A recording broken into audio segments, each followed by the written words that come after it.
বিসমিল্লাহির রহমানির রহিম। পরম করুণাময় ও অসীম দয়ালু আল্লাহর নামে শুরু। ইয়াসআলুনাকা আনিল আনফাল কুলিল আনফালু লিল্লাহি ওয়ার রাসূল ফাত্তাকুল্লাহা ওয়া আসলিহু যাতা বাইনিকুম ওয়া আতিউল্লাহা ওয়া রাসূলাহু ইন কুনতুম মুমিনিন। আপনার কাছে জিজ্ঞেস করে গনিমতের হুকুম। বলে দিন, গনিমতের মাল হল আল্লাহর এবং রসুলের। অতএব তোমরা আল্লাহকে ভয় করো এবং নিজেদের অবস্থা সংশোধন করে নাও, আর আল্লাহ এবং তার রসুলের হুকুম মান্য করো যদি ঈমানদার হয়ে থাকো।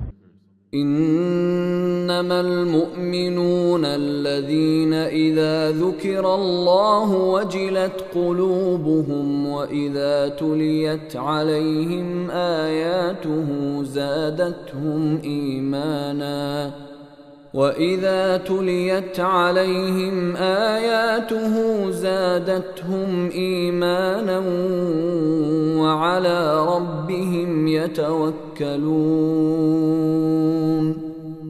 যারা ঈমানদার তারা এমন যে যখন আল্লাহর নাম নেওয়া হয় তখন ভীত হয়ে পড়ে তাদের অন্তর, আর যখন তাদের সামনে পাঠ করা হয় কালাম তখন তাদের ঈমান বেড়ে যায় এবং তারা স্বীয় পরওয়ারদিগারের প্রতি ভরসা পোষণ করে। الذين يقيمون الصلاة ومما رزقناهم ينفقون। সে সমস্ত লোক যারা নামাজ প্রতিষ্ঠা করে এবং আমি তাদেরকে যে রুজি দিয়েছি তা থেকে ব্যয় করে। أولئك هم المؤمنون حقا لهم درجات عند ربهم ومغفرة ورزق كريم। তারাই হলো সত্যিকার ঈমানদার, তাদের জন্য রয়েছে স্বীয় পরওয়ারদিগারের নিকট মর্যাদা, ক্ষমা এবং সম্মানজনক রুজি। كما أخرجك ربك من بيتك بالحق وإن فريقا من المؤمنين لكارهون। যেমন করে তোমাকে তোমার পরওয়ারদিগার ঘর থেকে বের করেছেন ন্যায় ও সৎ কাজের জন্য, অথচ ঈমানদারদের একটি দল তাতে সম্মত ছিল না। يجادلونك في الحق بعدما تبين كأنما يساقون إلى الموت وهم ينظرون। তারা তোমার সাথে বিবাদ করছিল সত্য ও ন্যায় বিষয়ে, তা প্রকাশিত হবার পর তারা যেন মৃত্যুর দিকে ধাবিত হচ্ছে দেখতে দেখতে। وَإِذْ يَعِدُكُمُ اللَّهُ إِحْدَى الطَّائِفَتَيْنِ أَنَّهَا لَكُمْ وَتَوَدُّونَ أَنَّ غَيْرَ ذَاتِ الشَّوْكَةِ تَكُونُ لَكُمْ وَيُرِيدُ اللَّهُ أَن يُحِقَّ الْحَقَّ بِكَلِمَاتِهِ وَيَقْطَعَ دَابِرَ الْكَافِرِينَ। আর যখন আল্লাহ দুটি দলের একটির ব্যাপারে তোমাদের সাথে ওয়াদা করেছিলেন যে সেটি তোমাদের হস্তগত হবে, আর তোমরা কামনা করেছিলে যাতে কোনো রকম কণ্টক নেই তাই তোমাদের ভাগে আসুক, অথচ আল্লাহ চাইতেন সত্যকে স্বীয় কালামের মাধ্যমে সত্যে পরিণত করতে এবং কাফিরদের মূল কর্তন করে দিতে। ليحق الحق ويبطل الباطل ولو كره المجرمون। যাতে করে সত্যকে সত্য এবং মিথ্যাকে মিথ্যা প্রতিপন্ন করে দেন, যদিও পাপীরা অসন্তুষ্ট হয়। إذ تستغيثون ربكم فاستجاب لكم أني ممدكم بألف من الملائكة مردفين। তোমরা যখন ফরিয়াদ করতে আরম্ভ করেছিলে স্বীয় পরওয়ারদিগারের নিকট, তখন তিনি তোমাদের ফরিয়াদের মঞ্জুরি দান করলেন যে আমি তোমাদেরকে সাহায্য করব ধারাবাহিকভাবে আগত হাজার ফেরেশতার মাধ্যমে। وما جعله الله إلا بشرى ولتطمئن به قلوبكم وما النصر إلا من عند الله إن الله عزيز حكيم। আর আল্লাহ তো শুধু সুসংবাদ দান করলেন যাতে তোমাদের মন আশ্বস্ত হতে পারে, আর সাহায্য আল্লাহর পক্ষ থেকে ছাড়া অন্য কারো পক্ষ থেকে হতে পারে না। নিঃসন্দেহে আল্লাহ মহাশক্তির অধিকারী, হিকমতওয়ালা। إذ يغشيكم النعاس أمنة منه وينزل عليكم من السماء ماء ليطهركم به ويذهب عنكم رجز الشيطان وليربط على قلوبكم ويثبت به الأقدام। তখন তিনি আরোপ করেন তোমাদের উপর তন্দ্রাচ্ছন্নতা নিজের পক্ষ থেকে তোমাদের প্রশান্তির জন্য, এবং তোমাদের উপর আকাশ থেকে পানি অবতরণ করেন যাতে তোমাদের পবিত্র করে দেন, এবং যাতে তোমাদের থেকে অপসারিত করে দেন শয়তানের অপবিত্রতা, আর যাতে করে সুরক্ষিত করে দিতে পারেন তোমাদের অন্তরসমূহকে, এবং তাতে যেন সুদৃঢ় করে দিতে পারেন তোমাদের পাগুলো। إذ يوحي ربك إلى الملائكة أني معكم فثبتوا الذين آمنوا سألقي في قلوب الذين كفروا الرعب فاضربوا فوق الأعناق واضربوا منهم كل بنان। যখন নির্দেশ দান করেন ফেরেশতাদের তোমাদের পরওয়ারদিগার যে আমি সাথে রয়েছি তোমাদের, সুতরাং তোমরা মুসলমানদের চিত্তসমূহকে ধীর স্থির করে রাখো, আমি কাফিরদের মনে ভীতির সঞ্চার করে দেব। কাজেই গর্দানের উপর আঘাত হানো এবং তাদেরকে কাটো জোড়ায় জোড়ায়। ذلك بأنهم شاقوا الله ورسوله ومن يشاقق الله ورسوله فإن الله شديد العقاب। যেহেতু তারা অবাধ্য হয়েছে আল্লাহ এবং তাঁর রসুলের, সেজন্য এই নির্দেশ। বস্তুত যে লোক আল্লাহ ও রসুলের অবাধ্য হয় নিঃসন্দেহে আল্লাহর শাস্তি অত্যন্ত কঠোর। ذلكم فذوقوه وأن للكافرين عذاب النار। That is yours, so taste it. আপাতত বর্তমানে শাস্তি তোমরা আস্বাদন করে নাও এবং জেনে রাখো যে কাফিরদের জন্য রয়েছে দোজখের আযাব। يا أيها الذين آمنوا إذا لقيتم الذين كفروا زحفا فلا تولوهم الأدبار। হে ঈমানদারগণ, তোমরা যখন কাফিরদের সাথে মুখোমুখি হবে তখন পশ্চাৎপসরণ করবে না। ومن يولهم يومئذ دبره إلا متحرفا لقتال أو متحيزا إلى فئة فقد باء بغضب من الله ومأواه جهنم وبئس المصير। আর যে লোক সেদিন তাদের থেকে পশ্চাৎপসরণ করবে, অবশ্য সে লড়াইয়ের কৌশল পরিবর্তন কল্পে কিংবা যে নিজ সৈন্যদের নিকট আশ্রয় নিতে আসে সে ব্যতীত অন্যরা আল্লাহর গজব সাথে নিয়ে প্রত্যাবর্তন করবে, আর তার ঠিকানা হল জাহান্নাম। বস্তুত সেটা হল নিকৃষ্ট অবস্থান। فلم تقتلوهم ولكن الله قتلهم وما رميت إذ رميت ولكن الله رمى وليبلي المؤمنين منه بلاء حسنا إن الله سميع عليم. সুতরাং তোমরা তাদেরকে হত্যা করনি, বরং আল্লাহই তাদেরকে হত্যা করেছেন। আর তুমি মাটির মুষ্টি নিক্ষেপ করনি যখন তা নিক্ষেপ করেছিলে, বরং তা নিক্ষেপ করেছিলেন আল্লাহ স্বয়ং, যেন ঈমানদারদের প্রতি ঈসান করতে পারেন যথার্থভাবে। নিঃসন্দেহে আল্লাহ শ্রবণকারী, পরিজ্ঞাত।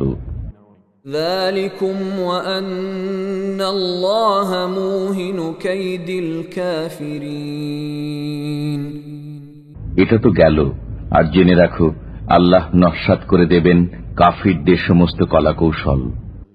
إن تستفتحوا فقد جاءكم الفتح وإن تنتهوا فهو خير لكم وإن تعودوا نعد ولن تغني عنكم فئتكم شيئا ولو كثرت وأن الله مع المؤمنين. তোমরা যদি মীমাংসা কামনা করো তাহলে তোমাদের নিকট মীমাংসা পৌঁছে গেছে, আর যদি তোমরা প্রত্যাবর্তন করো তবে তা তোমাদের জন্য উত্তম, এবং তোমরা যদি তাই করো তবে আমিও তেমনি করব। বস্তুত তোমাদের কোনোই কাজে আসবে না তোমাদের দলবল, তা যত বেশি হোক। জেনে রেখো আল্লাহ রয়েছেন ঈমানদারদের সাথে। يا أيها الذين آمنوا أطيعوا الله ورسوله ولا تولوا عنه وأنتم تسمعون. হে ঈমানদারগণ, আল্লাহ ও তাঁর রাসূলের নির্দেশ মান্য করো এবং শোনার পর তা থেকে বিমুখ হয়ো না।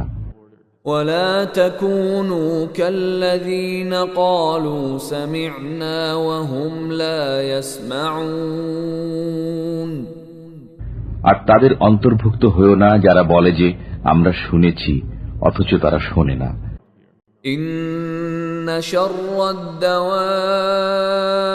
الدواب عند الله الصم البكم الذين لا يعقلون.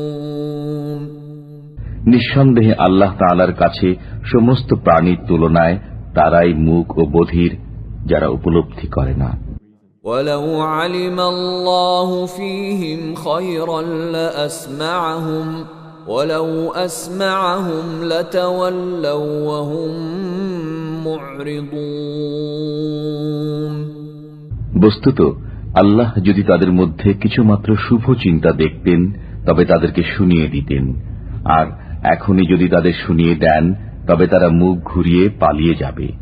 يا أيها الذين آمنوا استجيبوا لله وللرسول إذا دعاكم لما يحييكم واعلموا أن الله يحول بين المرء وقلبه وأنه إليه تحشرون. হে ঈমানদারগণ, আল্লাহ ও তাঁর রাসূলের নির্দেশ মান্য করো যখন তোমাদের যে কাজের প্রতি আহ্বান করা হয় যাতে রয়েছে তোমাদের জীবন। জেনে রেখো আল্লাহ মানুষের এবং তার অন্তরের মাঝে অন্তরায় হয়ে যান। বস্তুত তোমরা সবাই তাঁরই নিকট সমবেত হবে। واتقوا فتنة لا تصيبن الذين ظلموا منكم خاصة واعلموا أن الله شديد العقاب. আর তোমরা এমন ফাসাদ থেকে বেঁচে থাকো যা বিশেষত তাদের উপর পতিত হবে না যারা তোমাদের মধ্যে জালিম, এবং জেনে রাখো যে আল্লাহর আযাব অত্যন্ত কঠোর।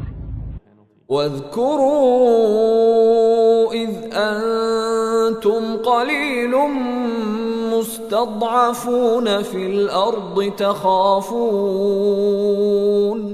تخافون أن يتخطفكم الناس فآواكم وأيدكم بنصره ورزقكم من الطيبات لعلكم تشكرون আর স্মরণ করো যখন তোমরা ছিলে অল্প, পরাজিত অবস্থায় পড়েছিলে দেশে, ভীত সন্ত্রস্ত ছিলে যে তোমাদের না অন্যেরা ছোঁ মেরে নিয়ে যায়। অতঃপর তিনি তোমাদের আশ্রয় ঠিকানা দিয়েছেন, স্বীয় সাহায্যের দ্বারা তোমাদের শক্তি দান করেছেন এবং পরিচ্ছন্ন জীবিকা দিয়েছেন যাতে তোমরা শুকরিয়া আদায় করো। يا أيها الذين آمنوا لا تخونوا الله والرسول وتخونوا أماناتكم وأنتم تعلمون হে ঈমানদারগণ, খেয়ানত করো না আল্লাহর সাথে ও রাসূলের সাথে, এবং খেয়ানত করো না নিজেদের পারস্পরিক আমানতে জেনে শুনে। واعلموا أنما أموالكم وأولادكم فتنة وأن الله عنده أجر عظيم আর জেনে রাখো তোমাদের ধন সম্পদ ও সন্তান সন্ততি অকল্যাণের সম্মুখীনকারী, বস্তুত আল্লাহর নিকটে আছে মহা সওয়াব। يا أيها الذين آمنوا إن تتقوا الله يجعل لكم فرقانا ويكفر عنكم سيئاتكم ويغفر لكم والله ذو الفضل العظيم হে ঈমানদারগণ, তোমরা যদি আল্লাহকে ভয় করতে থাকো তবে তিনি তোমাদের মধ্যে ফয়সালা করে দেবেন এবং তোমাদের থেকে তোমাদের পাপকে সরিয়ে দেবেন এবং তোমাদের ক্ষমা করবেন। বস্তুত আল্লাহর অনুগ্রহ অত্যন্ত মহান। وَإِذْ يَمْكُرُ بِكَ الَّذِينَ كَفَرُوا لِيُثْبِتُوكَ أَوْ يَقْتُلُوكَ أَوْ يُخْرِجُوكَ وَيَمْكُرُونَ وَيَمْكُرُ اللَّهُ وَاللَّهُ خَيْرُ الْمَاكِرِينَ আর কাফিররা যখন প্রতারণা করত আপনাকে বন্দী অথবা হত্যা করার উদ্দেশ্যে কিংবা আপনাকে বের করে দেওয়ার জন্য, তখন তারা যেমন চক্রান্ত করত তেমনি আল্লাহ কৌশল করতেন। বস্তুত আল্লাহ শ্রেষ্ঠতম কৌশলী। وَإِذَا تُتْلَى عَلَيْهِمْ آيَاتُنَا قالوا قد سمعنا لو نشاء لقلنا مثل هذا إن هذا إلا أساطير الأولين আর কেউ যখন তাদের নিকট আমার আয়াতসমূহ পাঠ করে তবে বলে, আমরা শুনেছি, ইচ্ছা করলে আমরাও এমন বলতে পারি, এ তো পূর্ববর্তী ইতিকথা ছাড়া আর কিছুই নয়। وَإِذْ قَالُوا اللَّهُمَّ إِن كَانَ هَذَا هُوَ الْحَقَّ مِنْ عِندِكَ فَأَمْطِرْ عَلَيْنَا حِجَارَةً مِنَ السَّمَاءِ أَوْ ائْتِنَا بِعَذَابٍ أَلِيمٍ তাছাড়া তারা যখন বলতে আরম্ভ করে যে, ইয়া আল্লাহ, এই যদি তোমার পক্ষ থেকে আগত সত্য দিন হয়ে থাকে তবে আমাদের উপর আকাশ থেকে প্রস্তর বর্ষণ করো কিংবা আমাদের উপর বেদনাদায়ক আযাব নাজিল করো। وَمَا كَانَ اللَّهُ لِيُعَذِّبَهُمْ وَأَنْتَ فِيهِمْ وَمَا كَانَ اللَّهُ مُعَذِّبَهُمْ وَهُمْ يَسْتَغْفِرُونَ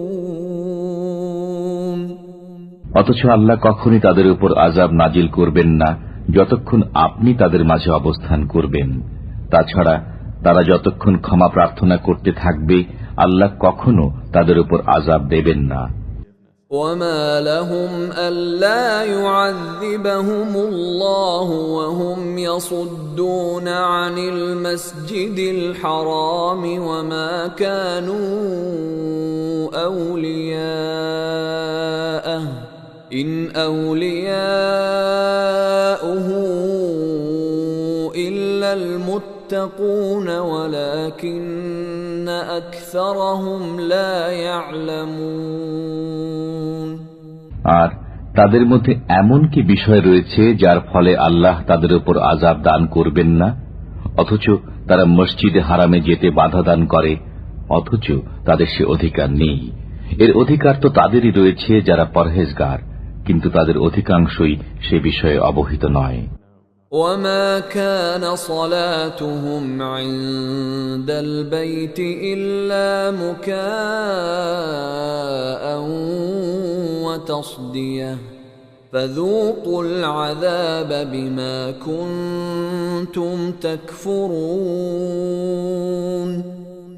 আর কাবার নিকট তাদের নামাজ বলতে শীষ দেয়া আর তালি বাজানো ছাড়া অন্য কিছুই ছিল না।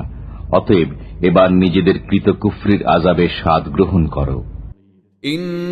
ইন্নাল্লাযীনা কাফারু ইউনফিকুনা আমওয়ালাহুম লিয়াসুদ্দু আন সাবিলিল্লাহ فسينفقونها ثم تكون عليهم حسرة ثم يغلبون والذين كفروا إلى جهنم يحشرون নিঃসন্দেহে যেসব লোক কাফির তারা ব্যয় করে নিজেদের ধন সম্পদ যাতে করে বাধা দান করতে পারে আল্লাহর পথে। বস্তুত এখন তারা আরো ব্যয় করবে, তারপর তাই তাদের জন্য আক্ষেপের কারণ হবে এবং শেষ পর্যন্ত তারা হেরে যাবে। আর যারা কাফির তাদেরকে দোজখের দিকে তাড়িয়ে নিয়ে যাওয়া হবে।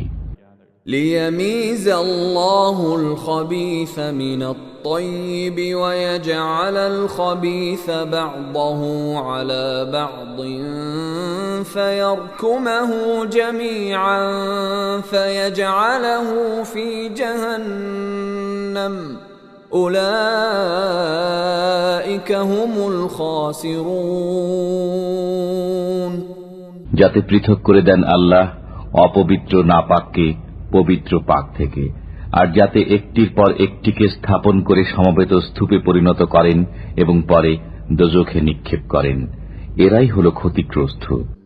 قل للذين كفروا إن ينتهوا يغفر لهم ما قد سلف وإن يعودوا فقد مضت سنة الأولين তুমি বলে দাও কাফিরদেরকে যে তারা যদি বিরত হয়ে যায় তবে যা কিছু ঘটে গেছে ক্ষমা হয়ে যাবে, পক্ষান্তরে আবারও যদি তাই করে তবে পূর্ববর্তীদের পথ নির্ধারিত হয়ে গেছে।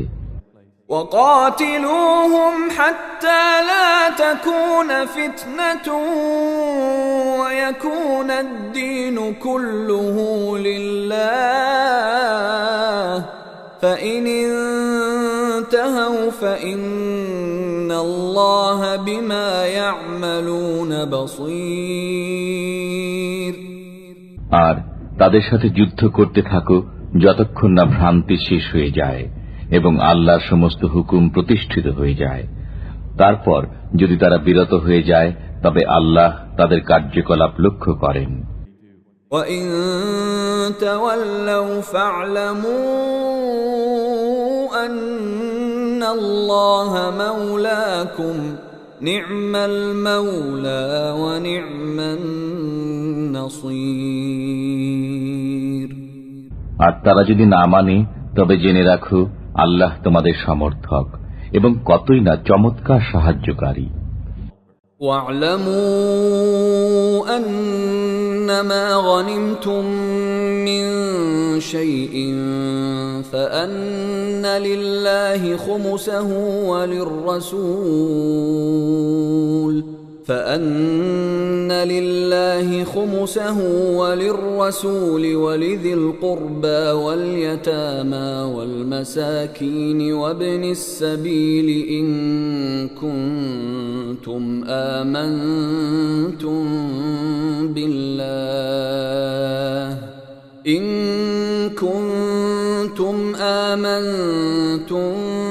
بالله وما أنزلنا على عبدنا يوم الفرقان يوم التقى الجمعان والله على كل شيء قدير। আর একথা জেনে রাখো যে কোন বস্তু সামগ্রীর মধ্য থেকে যা কিছু তোমরা গনিমত হিসেবে পাও তার 1/5 হল আল্লাহর জন্য, রসুলের জন্য, তার নিকট আত্মীয় স্বজনের জন্য এবং এতিম, অসহায় ও মুসাফিরদের জন্য, যদি তোমাদের বিশ্বাস থাকে আল্লাহর উপর এবং সে বিষয়ের উপর যা আমি আমার বান্দার প্রতি অবতীর্ণ করেছি ফয়সালার দিনে, যেদিন সম্মুখীন হয়ে যায় উভয় সেনাদল। আর আল্লাহ সবকিছুর উপরই ক্ষমতাশীল। إذ أنتم بالعدوة الدنيا وهم بالعدوة القصوى والركب أسفل منكم ولو تواعدتم لاختلفتم في الميعاد ولكن ليقضي الله أمرا كان مفعولا ليهلك من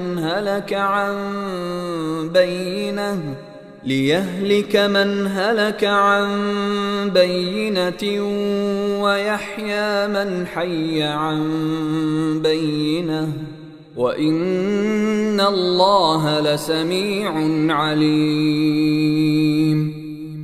আর যখন তোমরা ছিলে সমরাঙ্গনের এ প্রান্তে আর তারা ছিল সে প্রান্তে, অথচ কাফেলা তোমাদের থেকে নিচে নেমে গিয়েছিল, এমত অবস্থা যদি তোমরা পারস্পরিক অঙ্গীকারাবদ্ধ হতে তবে তোমরা একসঙ্গে সে ওয়াদা পালন করতে পারতে না।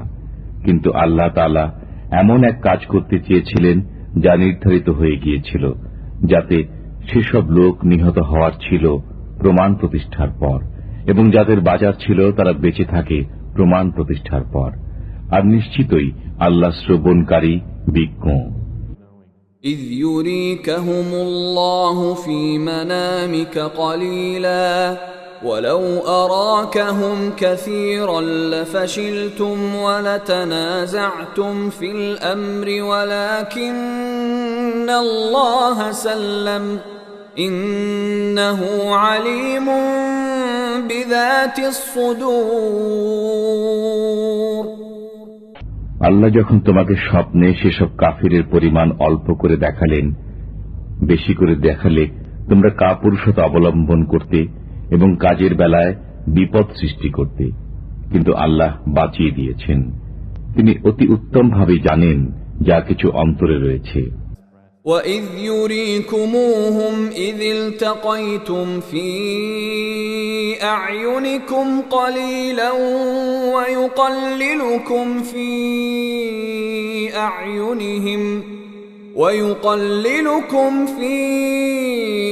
أَعْيُنِهِمْ لِيَقْضِيَ اللَّهُ أَمْرًا كَانَ مَفْعُولًا وَإِلَى اللَّهِ تُرْجَعُ الْأُمُورُ।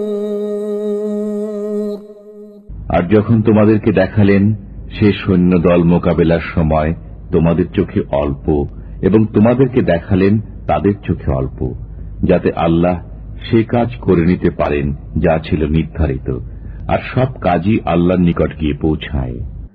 ইয়া আইয়ুহাল্লাযীনা আমানু ইযা লাকীতুম ফিআতান ফাসবুতু ওয়াযকুরুল্লাহা কাসীরান লাআল্লাকুম তুফলিহুন।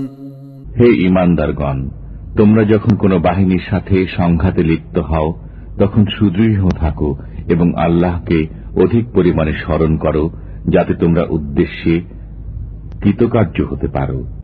وَأَطِيعُوا اللَّهَ وَرَسُولَهُ وَلَا تَنَازَعُوا فَتَفْشَلُوا وَتَذْهَبَ رِيحُكُمْ وَاصْبِرُوا إن الله مع الصابرين আর আল্লাহ তাআলার নির্দেশ মান্য করো এবং তাঁর রাসূলের। তাছাড়া তোমরা পরস্পরে বিবাদে লিপ্ত হইও না। যদি তা করো তবে তোমরা কাপুরুষ হয়ে পড়বে এবং তোমাদের প্রভাব চলে যাবে। আর তোমরা ধৈর্য ধারণ করো, নিশ্চয়ই আল্লাহ তাআলা রয়েছেন ধৈর্যশীলদের সাথে।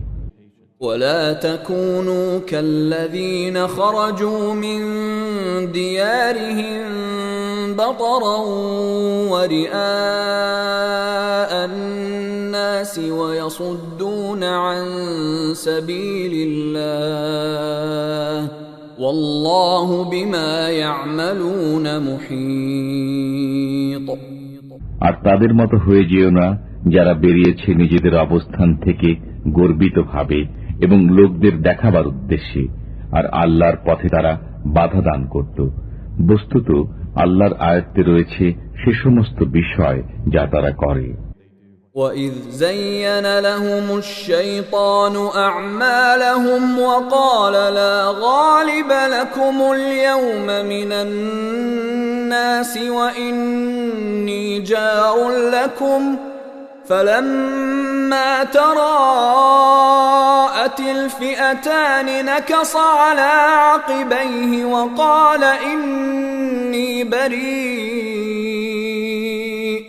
وقال إني بريء منكم إني أرى ما لا ترون إني أخاف الله والله شديد العقاب আর যখন সুদৃশ্য করে দিল শয়তান তাদের দৃষ্টিতে তাদের কার্যকলাপকে এবং বলল যে আজকের দিনে মানুষই তোমাদের উপর বিজয়ী হতে পারবে না, আর আমি হলাম তোমাদের সমর্থক।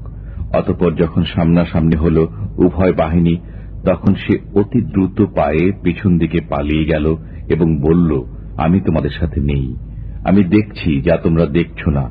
আমি ভয় করি আল্লাহকে, আর আল্লাহর আযাব অত্যন্ত কঠিন।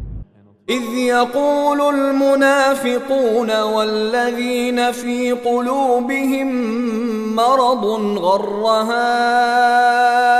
هؤلاء دينهم ومن يتوكل على الله فإن الله عزيز حكيم যখন মুনাফিকরা বলতে লাগলো এবং যাদের অন্তর ব্যথিগ্রস্ত, এরা নিজেদের ধর্মের উপর গর্বিত। বস্তুত যারা ভরসা করে আল্লাহর উপর সে নিশ্চিন্ত, কেননা আল্লাহ অতি পরাক্রমশীল, সুবিজ্ঞ।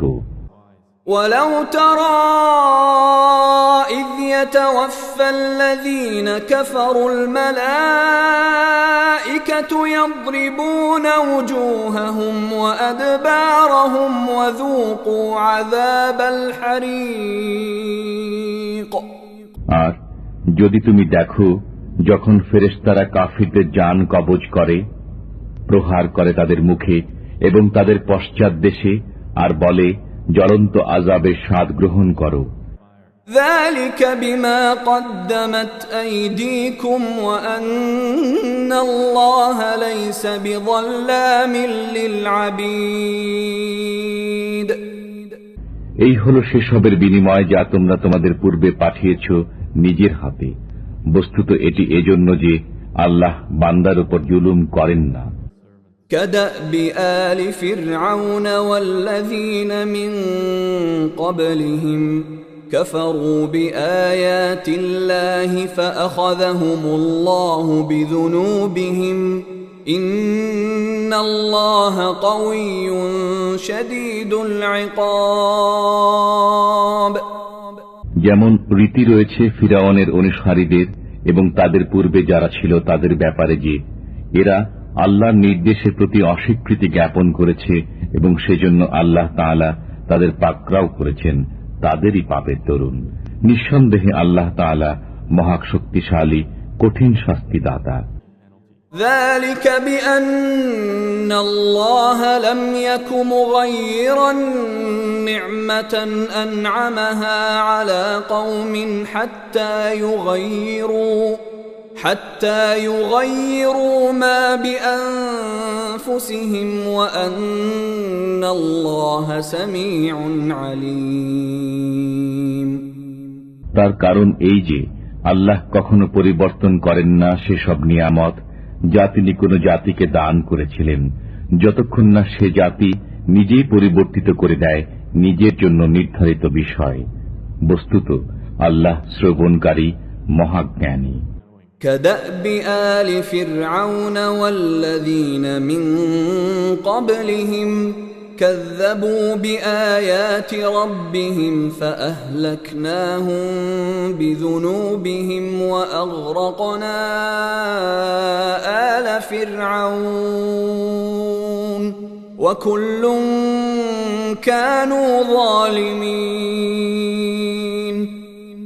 যেমন ছিল রীতি ফিরআউনের বংশধর এবং যারা তাদের পূর্বে ছিল, তারা মিথ্যা প্রতিপন্ন করেছিল স্বীয় পালনকর্তার নিদর্শনসমূহকে। অতঃপর আমি তাদেরকে ধ্বংস করে দিয়েছি তাদের পাপের দরুন এবং ডুবিয়ে মেরেছি ফিরআউনের বংশধরদের। বস্তুত এরা ছিল সবাই জালিম।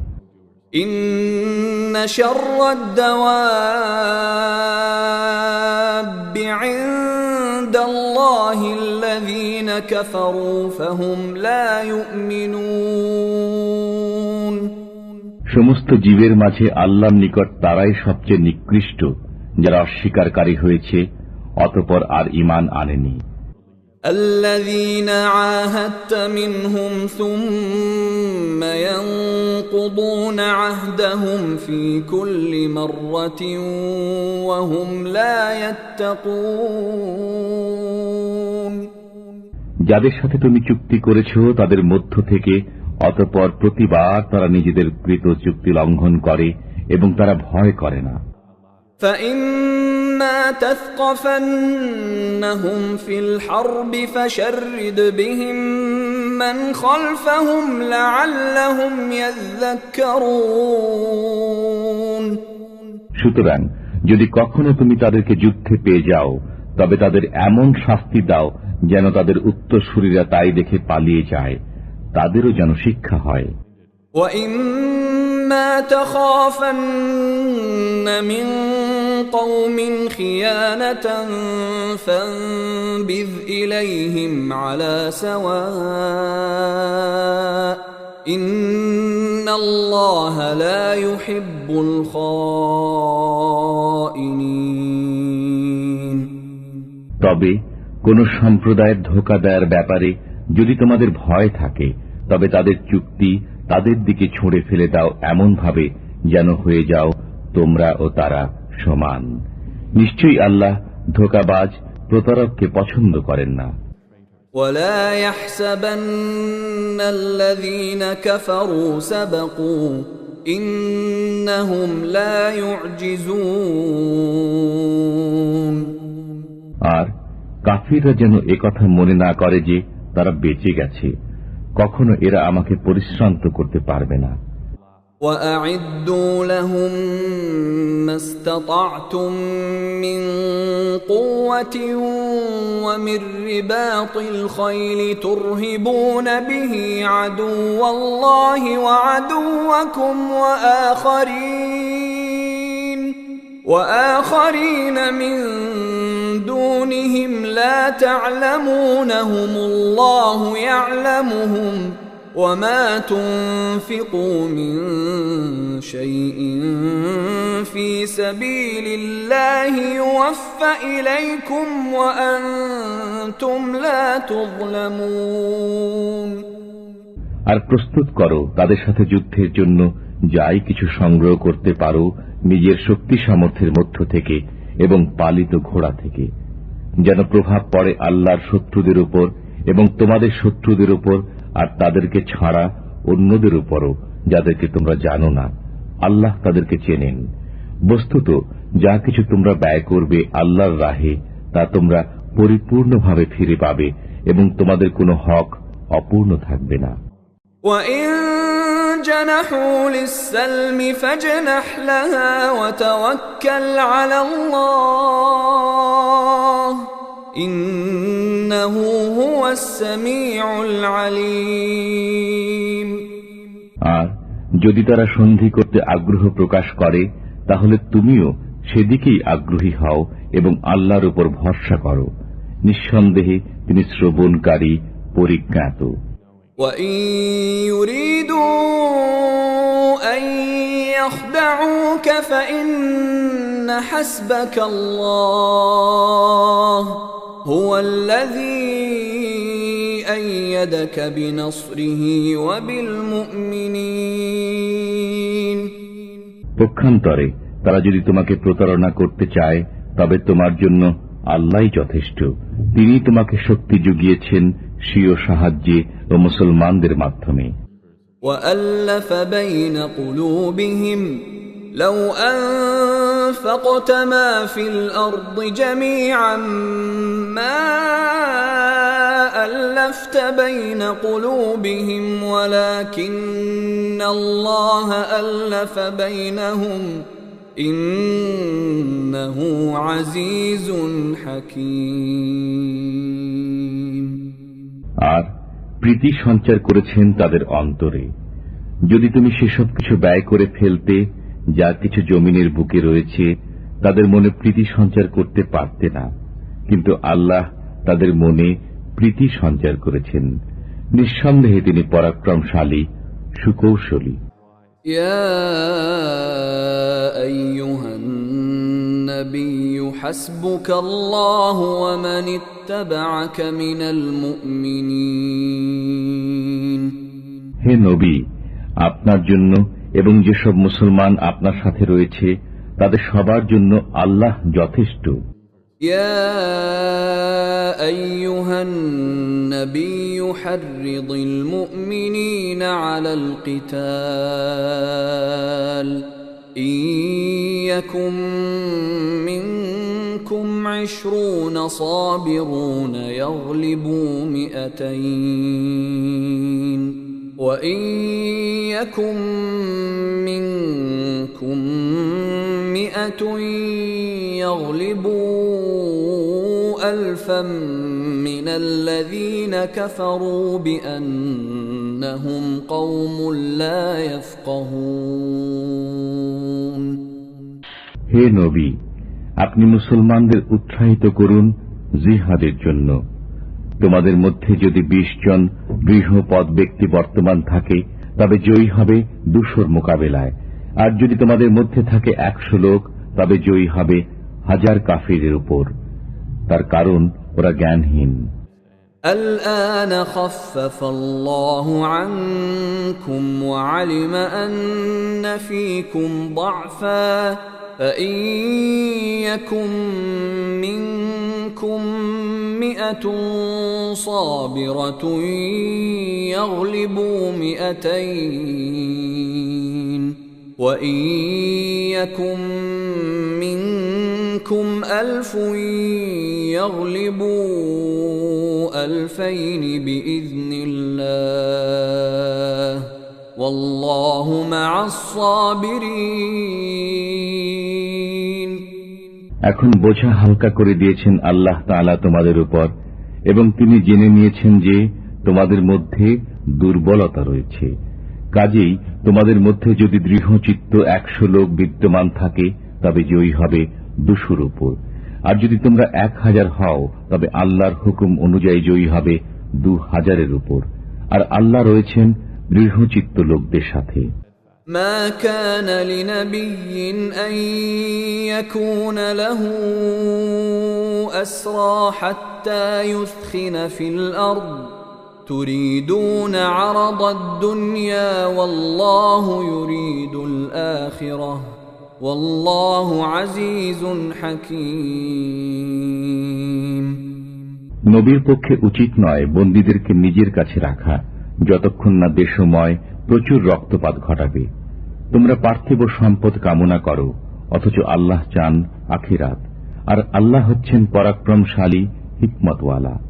لولا كتاب من الله سبق لمسكم فيما أخذتم عذاب عظيم। যদি একটি বিষয় না হতো যা পূর্ব থেকেই আল্লাহ লিখে রেখেছেন, তাহলে তোমরা যা গ্রহণ করছো সেজন্য বিরাট আযাব এসে পৌঁছাত।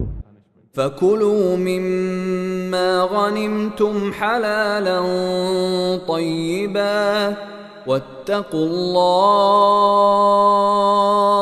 إِنَّ اللَّهَ غَفُورٌ رَّحِيمٌ।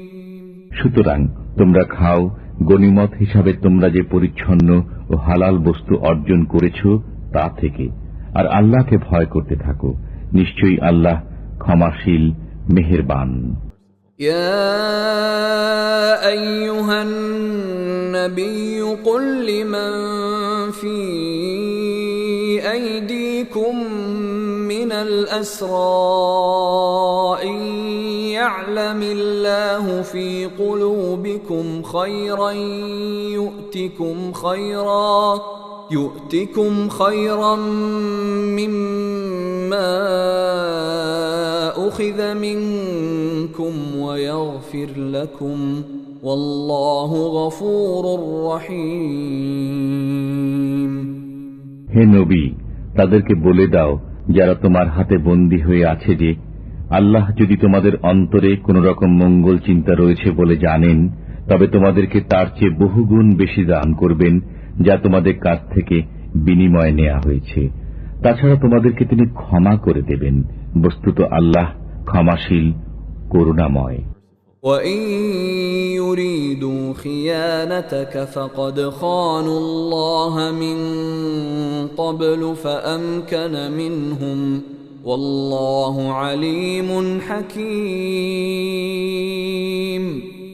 আর যদি তারা তোমার সাথে প্রতারণা করতে চায়, বস্তুত তারা আল্লাহর সাথেও ইতিপূর্বে প্রতারণা করেছে, অতঃপর তিনি তাদেরকে ধরিয়ে দিয়েছেন, আর আল্লাহ সর্ববিষয়ে পরিজ্ঞাত সুকৌশলী।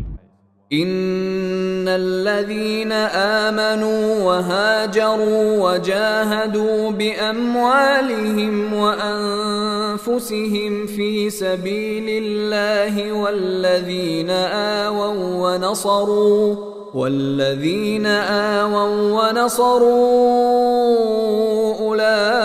أولئك بعضهم أولياء بعض والذين آمنوا ولم يهاجروا ما لكم من ولايتهم من شيء حتى يهاجروا وإن استنصروكم في الدين فعليكم النصر إلا على قوم بينكم وبينهم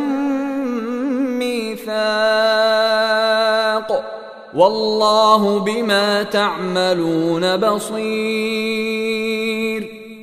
এতে কোনো সন্দেহ নেই যে যারা ঈমান এনেছে, দেশ ত্যাগ করেছে, স্বীয় জান ও মাল দ্বারা আল্লাহর রাহে জিহাদ করেছে এবং যারা তাদেরকে আশ্রয় ও সাহায্য সহায়তা দিয়েছে, তারা একে অপরের সহায়ক।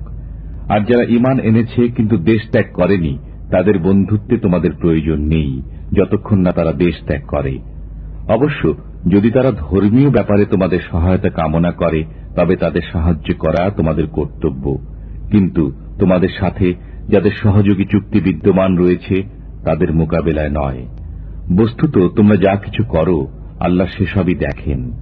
والذين كفروا بعضهم أولياء بعض إلا تفعلوه تكن فتنة في الأرض وفساد